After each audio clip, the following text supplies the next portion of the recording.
سلام حاجی. سلام مخلصم. پسرم. خوبی؟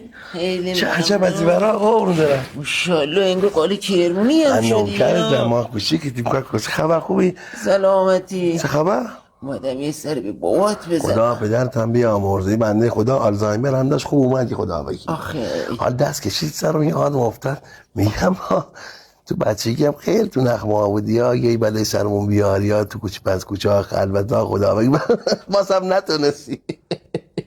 یاد بخیر با دو چرخه 28 یادت دنبالم اومدی میگفتی که نشسته بودم سوار میلو میبرد میگردن کوچه صابونی ها گردوندیم بازم نتونست. کدوم دو چهار پسرم؟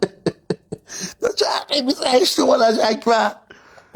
او که میله نداشت. چی میگه میله نداشت؟